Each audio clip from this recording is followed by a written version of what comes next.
सास का घूंघट पार्ट 4। अब तक हमने देखा कि देविका के ससुराल के आदमी औरतों को घर के अंदर नहीं आने दे रहे हैं। देविका उन्हें पुलिस में जाने की धमकी देती है, जिससे पूरे गांव में अफरा तफरी मच जाती है। तभी गांव का एक आदमी सरपंच को बुलाकर ले आता है। सरपंच उनके घर के बाहर का नज़ारा देखकर कहते हैं, जोगिंदर जी, ये आपके घर की औरतों ने कैसा हंगामा मचा रखा है। आपका घर तो संस्कारों की मिसाल था, लेकिन ये मैं क्या देख रहा हूँ। आपके घर की किसी औरत ने घूंघट नहीं कर रखा। अब सरपंच जी, हमारे घर की औरतों को इस देविका ने बहकाया है।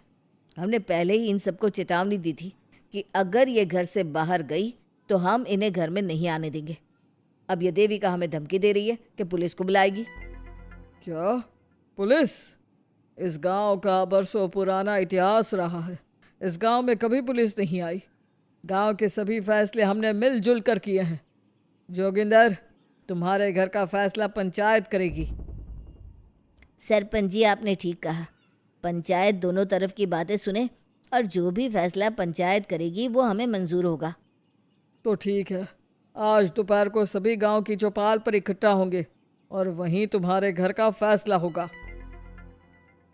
सरपंच वहां से चला जाता है।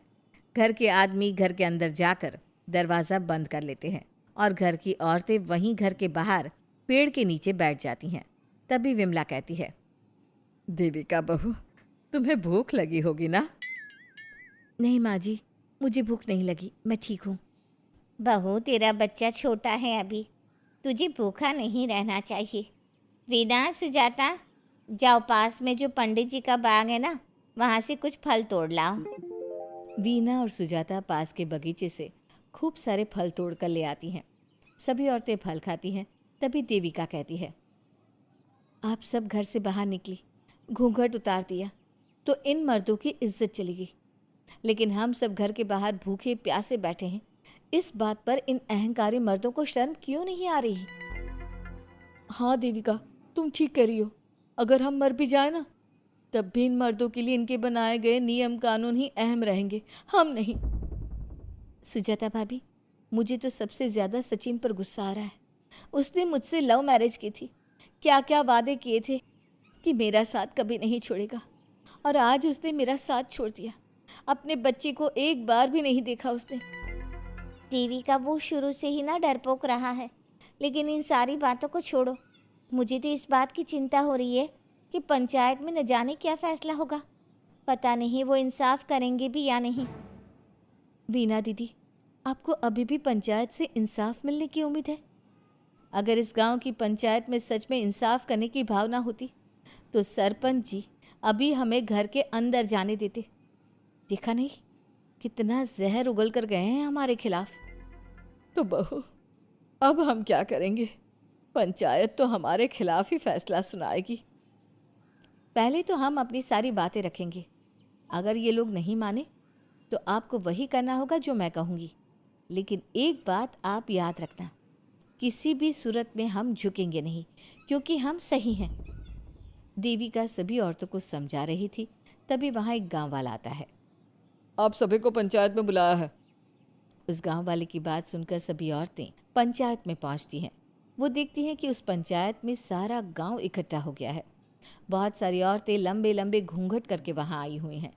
तभी पंचायत की कार्यवाही शुरू की गई और घर के आदमियों से पूछा गया कि वो घर की औरतों को घर में क्यों नहीं रखना चाहते। हमारे घर की औरतें ना तो घूंघट उतारती है और ना ही किसी डॉक्टर से इलाज करवाती है, और हमारे मना करने के बाद भी इन सब ने घर से बाहर कदम रखा, हमसे ऊंची आवाज़ में बात की। हमने इन सबको चेतावनी भी दी, लेकिन इन्होंने हमारी बात नहीं सुनी। अब ये सभी औरतें हमारे घर में नहीं रह सकती। अब औरतें अपना पक्ष रखें। ये कानून की किस किताब में लिखा है कि औरतों को घूंघट करना चाहिए? और अगर मेरे ससुराल की औरतें मुझे डॉक्टर के पास ना लेकर जाती तो ना मेरा बच्चा जिंदा बचता और ना ही मैं। लेकिन दाई अम्मा से हम इलाज करवा रहे थे ना। दाई अम्मा को कुछ समझ में नहीं आ रहा था। देविका का इलाज दाई अम्मा के बस की बात नहीं थी। काफ़ी देर तक दोनों पक्षों में बहस चलती रही। दोनों एक दूसरे पर आरोप प्रत्यारोप लगाते रहे, लेकिन दोनों पक्षों की बात सुनने के बाद पंचायत ने जो फैसला लिया उसके लिए तो देविका पहले से ही तैयार थी। दोनों पक्षों की बात सुनने के बाद पंचायत ने यह फैसला किया है कि सारी गलती महिलाओं की है। अगर वो अपने अपने पतियों से माफ़ी मांग लेती है और वादा करती है कि भविष्य में कभी ऐसी गलती नहीं दोहराएंगी, तो वो घर के अंदर प्रवेश कर सकती हैं। हमें पंचायत का फैसला मंजूर नहीं है। हमने कोई गलती नहीं की जो हम माफ़ी मांगे। और किस बात का वादा करें हम? हमने देविका की जान बचाई है, तो आप हमसे भविष्य में किसी की जान ना बचाने का वादा ले रहे हैं क्या? अगर तुम्हें पंचायत का फैसला मंजूर नहीं है तो तुम सबको घर में नहीं पुरानी हवेली में रहना होगा, जो अब खंडहर बन चुकी है। यह खंडहर तुम्हारे घर के सामने ही है। सरपंच जी, आपका फैसला सही नहीं है। एक बार और सोच लीजिए इस फैसले के बारे में। ओ शहर की छोरी, 4 किताबें क्या पढ़ ली, हमें सही गलत का पाठ पढ़ाएगी? तुझे पता नहीं कि पंचायत का फैसला यहाँ सदियों से चलता आया है और लोग उसी को मानते आए हैं। अच्छी तरह जानती हूँ सरपंच जी। अगर मैं चाहूँ तो आपके इस फैसले को कोर्ट की चौखट तक ले जा सकती हूँ। पुलिस को बुलाकर अभी घर के अंदर जा सकती हूँ। पंचायत और घर के आदमियों की शिकायत पुलिस में कर सकती हूँ और अपने बच्चे को उसका हक दिलवा सकती हूँ। लेकिन नहीं, मैं ऐसा नहीं करूँगी। मैं उसी खंडहर में रहूँगी और इस गांव के आदमियों को दिखा दूंगी कि औरत खंडहर को भी महल बना सकती है, और वो भी बिना किसी आदमी की मदद के। सारे गांव की औरतें देविका की बातें सुनकर हैरान हो जाती है। उनका जीवन घूंघट और घर के 4 दीवारी के बीच में ही था। कोई औरत अपने हक के लिए पंचायत से भी टकरा सकती है, ये बात उन्होंने पहली बार सुनी थी। अब देविका घर की औरतों के साथ खंडहर में चली जाती है। माँ जी, ये खंडहर तो काफ़ी पुराना है। भाभी, खंडहर पुराने ही होते हैं। मुझे तो डरावना भी लग रहा है। मैं डर की वजह से कभी इस खंडहर के आसपास भी नहीं आई, लेकिन मुझे क्या पता था कि एक दिन इसी में रहना पड़ेगा। ये तो टूटा फूटा भी पड़ा है। माँ जी, एक काम करते हैं, ये खंडहर तो काफ़ी बड़ा है, इसलिए एक हिस्से की साफ सफाई करके उसे ही रहने लायक बना देते हैं। बाद में धीरे धीरे पूरा खंडहर ठीक कर लेंगे। हाँ बहू, तुम ठीक कह रही हो।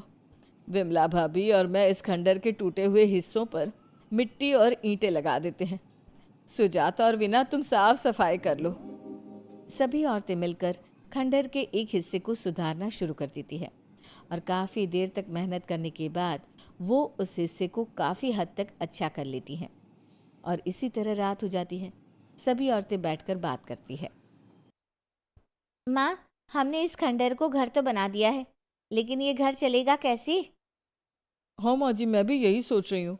और हम सब तो बड़े हैं, गर्मी सर्दी भूख कुछ भी आसानी से बर्दाश्त कर सकते हैं। लेकिन देविका का बेटा बहुत छोटा है, उसे तो हमें अच्छी तरह से पालना होगा ना। मैं भी यही सोच रही हूँ कि आगे हमें क्या करना चाहिए। कम्मू और मैं मिलकर मिट्टी का चूल्हा और मिट्टी के बर्तन बना देते हैं। कुछ दिन के लिए खाने का इंतज़ाम भी हो जाएगा, क्योंकि यहाँ पर खेत और बाग बगीचे आसपास ही हैं, कहीं से कुछ भी ले सकते हैं। पहले आप मुझे ये बताइए कि आप सब लोगों को आता क्या है? मतलब कोई ऐसा काम जिसका आपको शौक हो, जो आपने बचपन से किया हो। बहू, तेरे दिमाग में चल क्या रहा है? माँ जी, बहुत कुछ चल रहा है। बस अब हमारा सारा ध्यान इस बात पर होना चाहिए कि हम अपने लिए अच्छे से अच्छा क्या काम कर सकते हैं। आप सब हिम्मत से और समझदारी से काम लो, फिर देखना हम इस खंडहर को भी महल बना देंगे। इसके लिए सबसे पहले हमें आत्मनिर्भर बनना होगा। देविका सभी को समझा रही थी, तभी उसका बेटा रोने लगा। उसने अपने बेटे को गोद में उठाया और उसे चुप कराने लगी। अब देविका के सामने सबसे बड़ी चुनौती थी कि वो किस तरह से ससुराल की औरतों को आत्मनिर्भर बनाए और किस तरह से अपना घर चलाए। हमारे प्यारे दर्शकों, अब आप बताइए, देविका और घर की सभी औरतों ने अपने पतियों से माफ़ी ना मांगकर सही किया या गलत? क्या उनका खंडहर में रहने का फैसला सही था? अब देविका को क्या कदम उठाना चाहिए, हमें कमेंट में ज़रूर बताना। हमारी कहानी को लाइक, शेयर और चैनल को सब्सक्राइब करना मत भूलना।